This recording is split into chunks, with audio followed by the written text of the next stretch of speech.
koso na ohwe GH Libya TV. Nimse nyame adom ene na hobambo nti obibia eho ye. Yeda awurade ase se Ebenezer dia ode yen abeduri eye mfew dodo. Ene awurade aya adom na ode ache na yendwumadie no fa eye nyankropon asem ene nsemo a yefa efiri twirokronkron no mu brane do nyina na yede tenetene ya brabo na eboa ye nso ma yete twirokronkron no so ase wo nsem binum mu no na yeguso a yede ebrewo ewo GH Libya TV so na ene wuni a Achampon David dodo na enibise Pastor David na ahia ewo saa efan yi nso na because akayo se unya unsubscribe ya na wa subscribe afi uwia na wa share ama unia o share wie nso a na wa like na o de comment na abadwumadie etwa na ho efa social media platform ahodo bebre so ko Facebook abehu o David Achampon eno akire no ebekọ akofa Instagram no so ewo David Achampon 1 sanso na okọ Twitter no so a ubenya ewo @david1499 74258 ewo Twitter no so afei genjumadie opose obeso ya na sene a obetumi afre yen wo Libya 091 9084 756 se woni Libya o the Libya code no or the country code no ebeka ho +218 na fe wabo 919084 baby biara wo na opese oni David TV edi ensa wo so no betumi afa sa number si bia na oni yen edi nkomo eye WhatsApp na eye normal call afei wo achirichiri na opese oni yen atwetwe nkomo ewo email no nso a obetumi ede afa davidpastor378@gmail.com ehon so yensa ebeka ni nyina ewo ho na ene wo yendwumadie mu ni nyankopon asema ye de beba no eye na nsen no ekasa efa eye Peter asema urade enam no so ema ye hunu se ena no ebekwa awie a niema ebesi na okire mu se wenum nyina beseya na nipako ben ena eseseye na enumu ena asembusa bi baaye na asembusa na ebaaye no eba ewo quotation bi eno na na mepese ye behwe quotation no ene ne nkyerase ene se de mutie na mni se awurade ebehirawo ye mompaye ye wase ye nkwa amafo ade nyina so tumfo nyankopon se ne de nso ode akyeye papa bredu se o maye besua wasem okwa me ni biribi ka befa ma no metachire ma be kyerɛkyerɛ wona wo ye kyerɛkyerɛfo a wo kyerɛ obi emfoma kwan sana wo mununkundumu na fa wonsa beka no no techirema ene dey so adom kese no nti amen yo emere kakra atwamu na eno ekasa ewo ahomboa ben ena waye se odi be fesi ujani a daache obekọ ofise asase so hade ye ahoho ene amanfrafo na eho ena ye besua asemi ewo Peter enwoma no mu na eno ena asembusa bi aba na eno na ebefa saa akwanya wei so na quotation na eba ye no esanse eye aha na ye nyina esua ne nti ye befa so na fe ya hwetwere konkunu mu ya digest the Bible no na ya hwe the Bible no eka ede kire nsa na etia na asembusa eba ye ne se Bible no se wenum nyina betwamu a na nipako ben ena esese ye ewo obra kronkron ene abrabotene ni mu enumu ena asembusa no ebaaye no nipa no so san de quotation bi eka ho na very very interesting enti ye behwe quotations mienu nyina 2 Peter chapter 3 verse 11 no ena eka se enti se yenum nyina beseya na nipa ko ben ena esese ye enti yenua no question ne se enti so a Christopher ho ehia anase eye se yeye adwuma se ye hwehwe sika ana honamu niema wiase ye de ye hu esese ye Christopher a yeye bi ana yedi bi yeye ho ana na saa asembusa no fi se Bible na ma ya tese se ni nyina be say de ene de ni say ha ye ho ewo ho na very interesting ne say yenua no so esande quotation ba ko eka ho ewo eye 1 John chapter 2 verse 15 to 17 no na eno na mepese ye be ka quotation mi nu nyina bom na fi yahwe de Nyankopon asem e kire and you shall know the truth and this particular truth shall set you free. Eno de yeni kan hwe asem no sede Peter eka no ene yenu na asem busa no enyia no sen na ete se wohwe second Peter chapter 3 no verse 8 na me no kan ye na besi 11 na obobo ni nyina so ene obekire se verse 11 no bekire se mame no ntu America na yenkan verse 8 no amara no na ebema wa want the course so abremu no also wate ase na fi watumi adjoin ne from that angle o say na adofo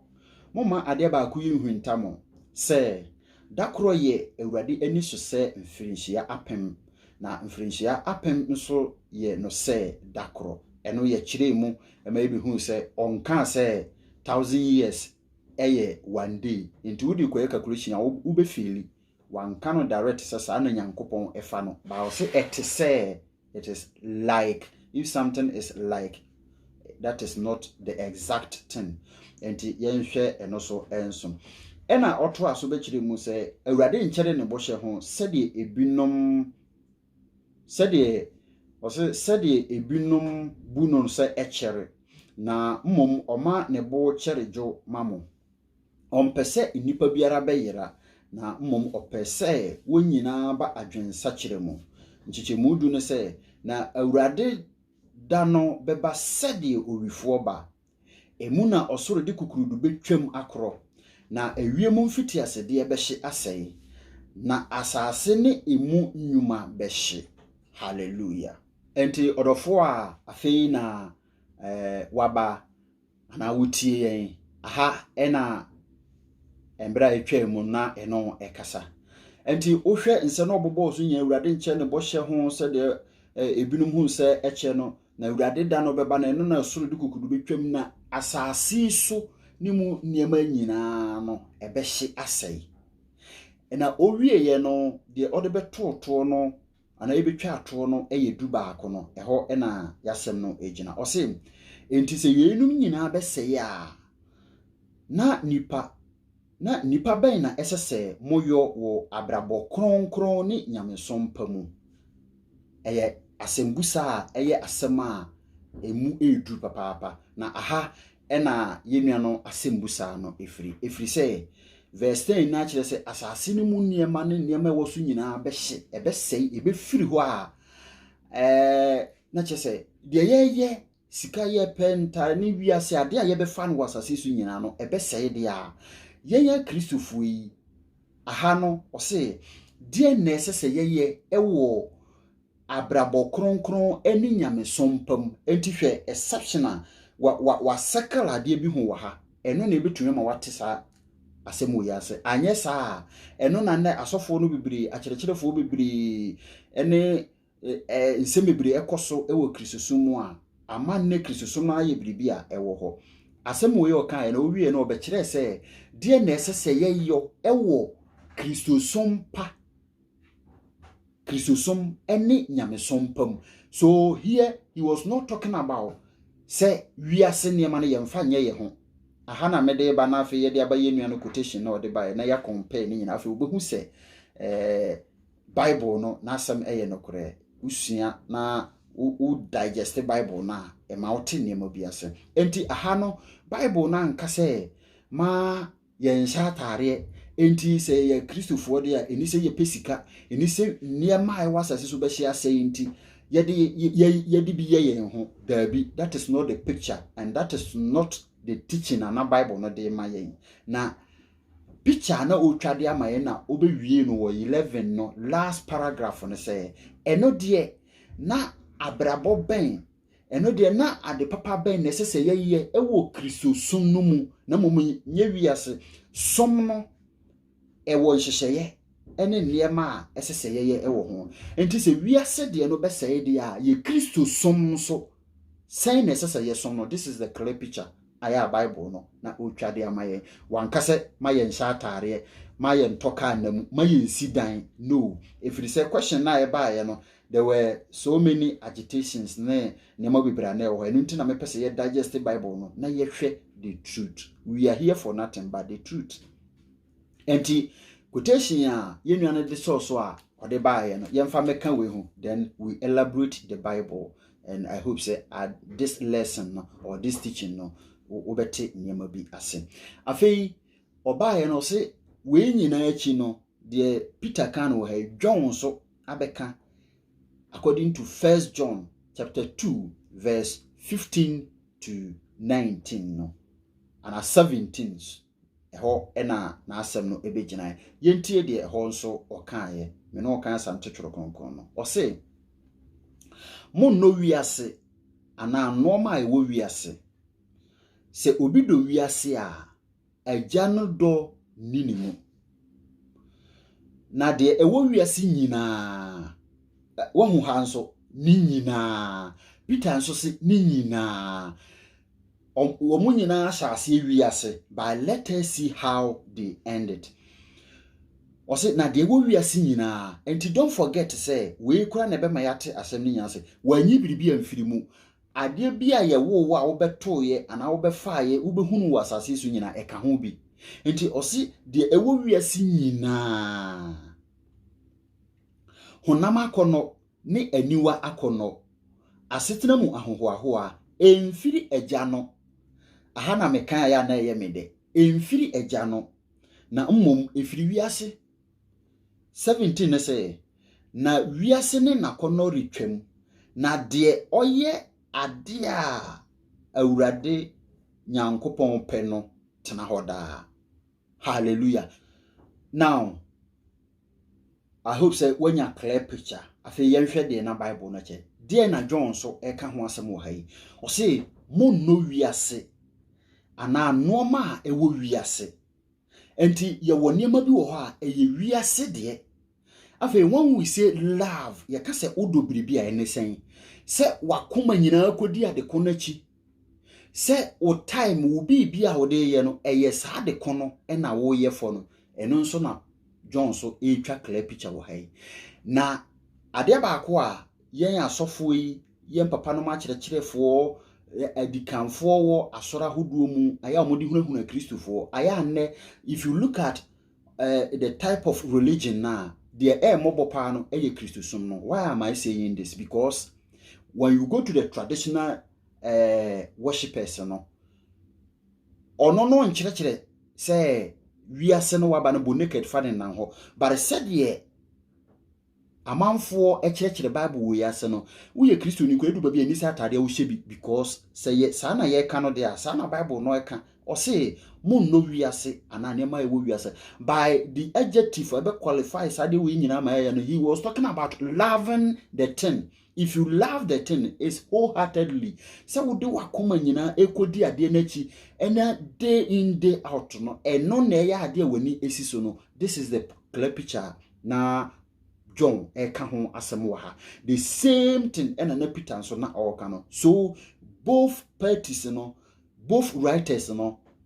omon ka se wo ye Kristoni a eni se wo ye adwuma na wo toka wo ye Kristoni a eni se wo sidan wo ye Kristoni a eni se wo sha atade wo ye Kristoni eni se wo nhye mpaboa because if we are talking about things in the world we came naked for we shall go naked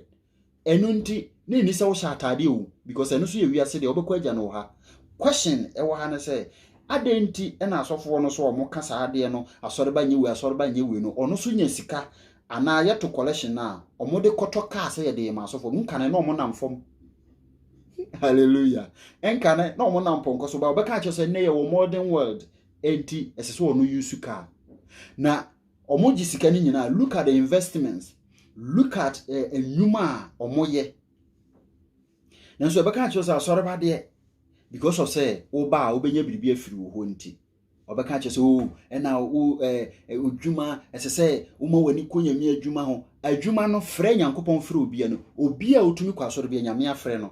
enye sofo nko ene nyame afrɛ no na mom when God calls you being assigned to a specific work enti obi otumi kwa asɔre eye frɛ papa yo eye frɛ enti ye frɛ wo adwuma die so nko a ye de ahye wo nsa no eno na esese wo ye ho adwuma enti asɔfo no mom enanka se de ye ka se mu no wiase a this particular message no ekɔ ema omo na mom enya nsɔre ma because me kai wasem baako abra mana toye ma Israelfo ediye from Egypt kwan so omo kokodu Canaan no awurade pese omo de omo nsa ya adwuma na omo didi wo so no awurade antoma na biem enti na wotena sese wo ye kristoni wo mfa wo nsa nya adwuma na wanya de ebekɔ wano ne wabusua. You see, nowadays most Christians are die prematurely. Most of the Christianity and Christians ye ka hia fita pa omo na ekoma o ni nyina ye misinterpretation of the Bible ye de kyerɛkyerɛ enye sa na Bible no kyerɛ wo ye adwuma na do nsa ye adwuma esese osidan esese wo ye japade bi na mom the Bible no atwa ne picture de a kyerɛ se eni se your daily activities everything bi a wo ye no ekoye se wo sika na wo pɛ no nko ana kwan a obefa so wo be yi nko no eno na da bia wani edi akire efiri se ye kan John we ena no na ye de approve dia kan verse 16 ne say de ewo wiase nyina wanyi atare amfiri mu ade ntino so sha atade wanyi mpabo amfiri mu ade ntino mo to kotu akese ne bo eden ne mpabo ne bo eden ena omoto enso wo de ebeka akire say wo de ma enye saa de ne bi eno da nchen a ene ye kwa asore a ye to collection efiri asuafo du mienu nyina so ya wie no ye de Yesu beba begina ho ne maame mere ne papa Joseph ene sikaje ahodo bebre a ekoso no nipa na so fere oye ferefo onya adwuma because wokoye asofo beka kyese na wodo wiase na woye wiase ne man no wo sofo na Bible say wo afanya me adwuma no se wo eno na de be nantene de concentrate on that na eno ho na obedidi enya asoreba na de ne so okoye adwuma na obeto collection ana odi sika no bi ba na ye de aye adwuma enti aboa na owia ne maame so owia hwan na ebeji obi tata de awurade asem ekani tambia hwe sade otwerofo no twero na asem no a obe ende asem no John ebe wi no eho ye me de pa verse 17 say na wiase ne na konore di twam na de oye ose na de oye ade a awurade pɛ no tena hoda. So we have the will of God. Enti wan kan kyerɛ sɛ de ɔhyɛ atade de ɔnhyɛ atade de ɔwɔ sika ne de onni sika. We have the will of God. De na awurade pɛ. Eno ena ɛsese ha yema nipa te ase na mo wanka sɛ wo ye kristoni a na enti da bia fa hia futu tena se. Afei sade me no di kan ye no asofo no ne akyerɛkyerɛfo no ɔmo kasa nsɛm anso wiase niema de ne bo den a ɛsombo no ɛna ɔmo nso de yɛ ɔmo ho ɛno nti ne obi ntumi nkɔ asɔre fise sikagie ne niema bebre nso aba asɔre no mu no nipa ne kɔ na yɛ to no ne bia de beba ne so ɔbɛtena fie ne nso yɛsi ma nipa no nkɔyɛ adwuma sɛde na me no ka no mana to yɛ Nyankopɔn de Israelfo koduru bɔhyɛ asase so no na ɔkyekyɛ asase de ma wɔn ose monye mu adwuma asofo no ene nyame de omo si nkyene se mo de because of ntomadan no mu adwuma mo ye nti no adwuma omo be ye nyina no dwuma de omo be di nyina no afimu no omo nyiso ntutusuo dudu ene mmaso afore enti mmaso afore ye collection ntutusuo dudu no eye aduane eno nti wo kan Malaki chapter 3 na ose na aduane ntina me fie wankasa sika enti aduane ne ye asofo no na ebedi because omo asase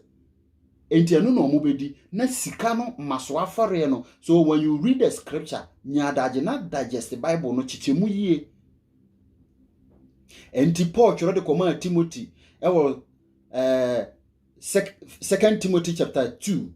verse 15 no ose Timothy bomodi na gina ho se dwumayefo no kwafo a ukuta no kwase no mu pepepepepe chichemu. Hebrews chapter 1 verse 1 ose Nyankopon a tete no one agyanom adifo no nante no na edi akire okasa kire ye no doba oye na ade nyina so didifo a oye Yesu Kristo no mu enti Bible no nchichemu wom se okan a chichemu enti title no bia ni ho a na ye sika na ye de koma asofo ba na ye aduane na ye de koma ofiri se omo anya asase no bi enti title ni nti na okan se na aduane ntina mfie wa ye borofo kakra no hifa na ye de sika ko ye de sika eko treasury ba ye de aduane ko storehouse eni nti na borofo no use the storehouse na ye wo treasury a ye de sika egu enti eno na be mo wate asese nyankopon mo de omo nsa ye adwuma se be ya omo bedidi wo so afei ukomra nse ndu no mu a oka kire indirect se emokro no baro ba efficiency na o se emo wifo nwiade biem na momo onye den na momo onfa ne nsa nya adwuma na wanya bia ma de odi hia ana ne ho kire no enti sesi e wo nya adwuma me nya adwuma because niema wasase so no ni nyina betwam ni nyina ye honama ni de ebekwa agya no ho de a se unu ya ho kire na wo be ye den aboa no na Bible nso se nyamsom de nyankopon ani gye ho na so nyankopon ani na eboa nipa no yeso obi kohwe nkurafo no nyanka afei se unu akom de no na oba ofie na sofo no wakunku no wahye kotu na obom pa se onfa sondwie nko a Bible se wanye hu esese ne ho kire no no uyi biribi furu boto man nya biribi di na okoda akase awurade inshirawo enti eno hwe Christopher bebe a premature death no eya hia futufutu se wo so nyame nti niema bebere ho a eni se wo ye bi niema wo wiase nya ye honamani niema ni nyina betwamu afei odo wiase love no ka no just understand the word love mon no wiase ana nioma e wo wiase wanka se monfa wiase niema anye mo ho ana se niema e wo wiase no Bible no enchichemu ni adesua bebre ewom enti odofo a wotie me de me di gya oni nyina ne se na yenua na ade question ne bae no de Bible no pese ne otware tie a Peter kan ho asem ne wo ya de bae ni nyina no nkase yemfa wiase niema enye ye ho o se na mum ema yakoma enkogina ade no so se eno ne ekoye ye lifetime ye bibia ye a ye mfa nyame de enka ho enti John be wie ni de ni nyina no o se na wiase na kono re nyina di twam na de oye di nyankopon pe no enti wo bebo naked na de akwa asore ana enti wonso nya sika ana wo do nsa koye adwuma na wankobokro no se the efficiency kan ye no fa wonsa ye adwuma na wo beda didi asembusa mebusa ahwefo ene abusuafo a mode saa asembusa eba ye bini se wanya adwuma wo bebokro no efficiency for no ekono so o se ema wifo nwiade biem na mu onfa ne nsanya adwuma asofo no so se wiase ne ma nyina etwam ena wadu ye sika adwuma na osore ne wo kwa adwuma na wo ye niema wani wo ye agapade a ni nyina betwam nti eni se ye de attention koso na kina wu a sofo beba behwe wo ba na kina wu firi asase so a hwan ena ebeba beboa wo ewo wasetena mu ene wanamuntu ahodo nyina mu orofo a wotie me the Bible ekani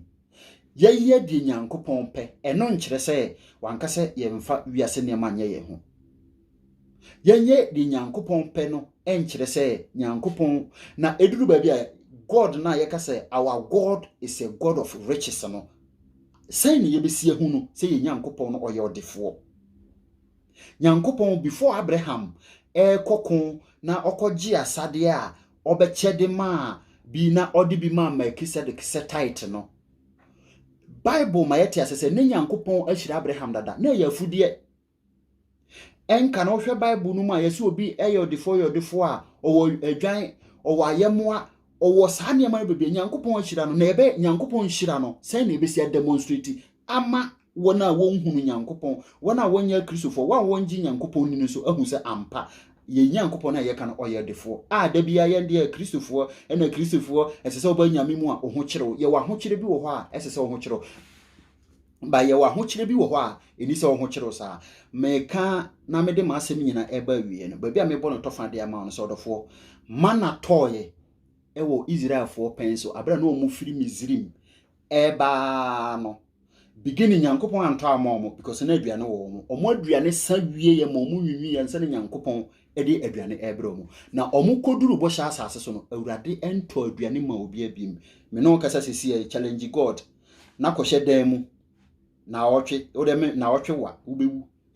Nansa, nenai. Wonye fasting, but also watching radi. Edu favorite food bebra, or ben wa joro for the Nkosuya to me diabro, se ubinya. Krono na wobebo ama wanya aban amane enye sa na bible no na o kire na mum fa wonsa ya adwuma na wate so ababi adi na onso di bi ama di odi hia enti menua na mode asembusa na bae no de bible na ekane enti se Peter ka sesa na mani nyina bitwam a se wo hwe Peter de no so ono so bewie no odi biribi si ho ebo pobi ede maaye se na se weenum nyina bese ya nipa ben na eseseyeye ewo abrabo tiu abrabo kronkron ni nyamesompam enti abrabo kronkron he is talking about holiness enye wiase enti wo sha atade a na onye holy ana na holiness na afiri wo ho ana because oka quotation me nyina boma omo nyina clear said dey asofo no ne anuanom chechire mu dia na eni se wo sha atade because eno so ye wiase obi ani ho ye wo no ba na o sha atade no she mpaboa no wo da na odam mumiemu buadan nyina mu cars sofo kora de ntino wo toka ana menua na ye kasa ansam na biribia ye de hunahuna kristofo na ma kristofo na ye hiafo a che se adwuma bi kura se wokoso no koye ba da bi ya restrict omo a ntubo hu se kristofo biribia no ya kashe ese o kentene ho na wo ye adwuma no ye se ye wiase ne ma obewu agya ne ntese se o forget no na da bia o sori a juoda benada ukuada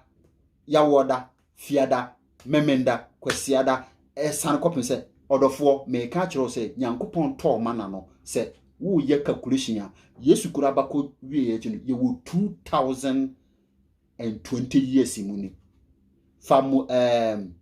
Musaka dispensation na it lasted more than 1,000 and over years no fabeka about 1,500 and over years no fabeka 2,000 years ho a Nyankopon to mana edema Israel for no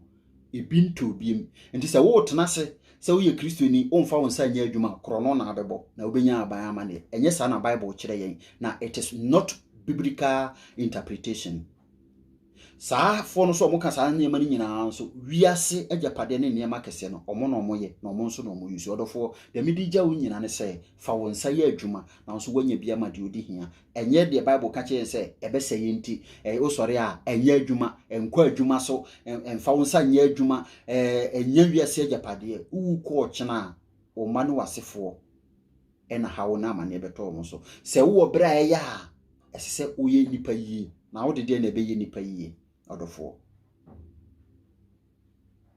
de ene yede suen nyina ya ba wiye no ene yenu na de question ba minim se awurade afa kwanya we so ama wate biribi ase se enye de Bible ka kire se Kristofo ye mpesika ana Kristofo eni se yede yensa ya adwuma ana se Kristofo niam ewo wi ase no yemfa bi nye ye ho de picture quotations me nu nyina etwade a kire se we shouldn't love it babia wajapade wono ya na wakoma wo ho enti se wode watention nyina kɔ saa wiase de no so a na onkɔ asɔre because e wo bi wo wiase sisi a onkɔ asɔre nyame bibi bia ni hɔ a oye bi ne dia ne sa de achi sika na wo so opɛ no de eno ana opɛ eno ho asɛm na Bible no kan na okɔ wa asɔre ba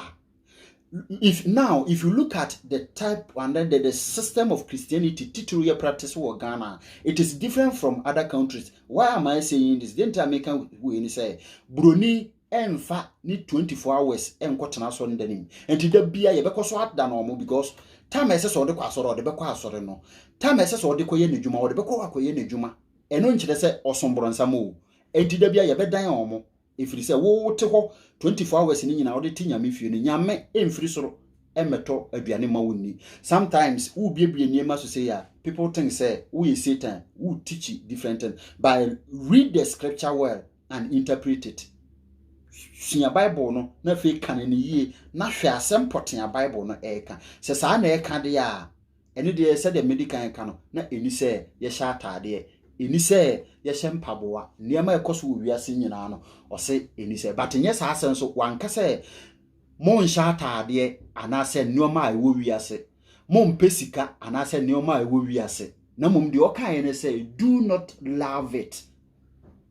emfa ho nkoto sa de kono nko aso na wa forget it other side no awurade nhyira ye na awurade moa ye na omue yadwene ente ase aniwa the eye understanding of our mind sebe ya yebeti nyankopon asemase na odofo wakentene wo ho ewa abrabom na awurade epese yede yensa ya adwuma nti ena medikan aka kyerɛ no odi Israel fo kodure no onto mana emma obi asase wesu ni oda nketenkete bechi wanajo yebekwa kofa wo no na wawu na sabi mpredu yesa jimfo bi aso ntumi nkɔ heaven die ntra jimfo ntumi nkɔ heaven sɛ ye wade bi wo hɔ a enye mpaibo ye wade bi wo hɔ a enye kasatenten bebre ye wade bi wo hɔ a eni sɛ wo tena se mo bi bɛbɛka kyerɛ osese na mom esese sabi adwene no wo de tena se na de to niema bi hu sofo na wo se bra joda bra kwasi da bra na nyina okwa aka onka kyerɛ wo sɛ fa collection no kofie